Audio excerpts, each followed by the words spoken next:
We're excited to talk to Stephanie Marone, founder and CEO of Stephanie Marone Consulting and the Social Media Butterfly. Stephanie, would you like to introduce yourself to our listeners? Yeah, sure. Thanks, guys, for having me on. So I'm Stephanie Marone. I have worked with law firms and at law firms for over 20 years. I was an in-house marketer at Sullivan and Cromwell and Paul Weiss, Morrison and Foerster, Mayer Brown, Proskauer, and then a mid-sized firm in New York, Tarter Krinsky. And then about 2 years ago, I went and started my own business where I'm a consultant to law firms and other companies in the legal industry. And I help them with everything under the sun, marketing related, and then also with a focus on social media. And I live in New York with my 2 French bulldog puppies who will definitely make an appearance today, as I warned you guys before we started recording. So one of the main topics that we wanted to focus on today, and it's been sort of a through line in our whole first season here, is sort of trends in the legal industry and adjusting to COVID-19. So I was wondering if you could start out by talking a little bit about the trends you're currently seeing in the legal market today. The fact that our industry was so insulated made it really exciting when we started to come out of the quarantine, because there was all this pent up energy for marketing, for doing deals, for webinars, for podcasts like this.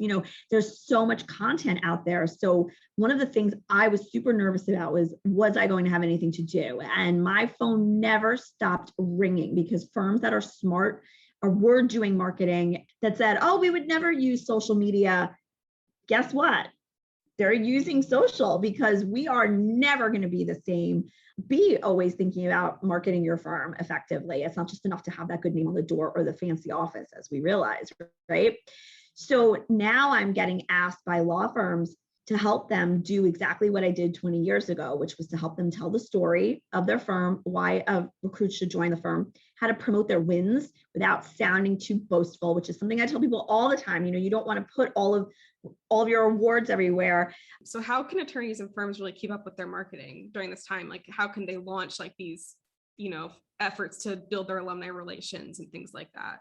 COVID changed everything. It forced us to be more human. I think we shed a lot of the formalities. Like, I still see some law firm website bios they'll say like, Mr. Smith is a seasoned litigator. And I'm like, no, guys, like Jim, like first name basis, right? Even like your website bio photos with, I think there's a time and a place for the suit and the tie. Maybe it's the court, but we've shed that. Everybody should have photos of their people with a jacket without a suit, and tie. If you're not using LinkedIn, you're way behind the times and you need to use it now. So social is such a big part of your strategy as a lawyer, and then also as a firm. So obviously LinkedIn is so important. I would say, social media in general, but I think for the majority of lawyers, and law firms, it's going to be LinkedIn. That is, where 750 plus million people gather for business networking and information. So I say there are 3 building blocks of LinkedIn.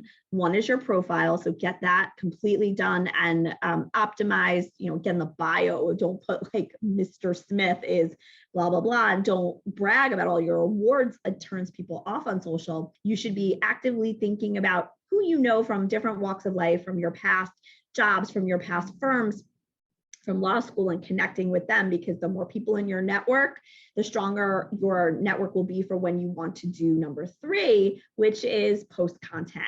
And that's where I find most lawyers fall short. They don't know what to do or how to do it. Anything you can do to remain top of mind with touch points that are useful, that are authentic, and that are, meaningful is important. So that's why content helps. So I tell people all the time, they'll ask me, how do I get better ranked in Google and how do I build my brand? Start writing. Can you tell me about Women Who Wow? I really felt like there was a void in the industry for something like this. We have education from various industry associations, but I thought we needed something where women could be spotlighted and celebrated.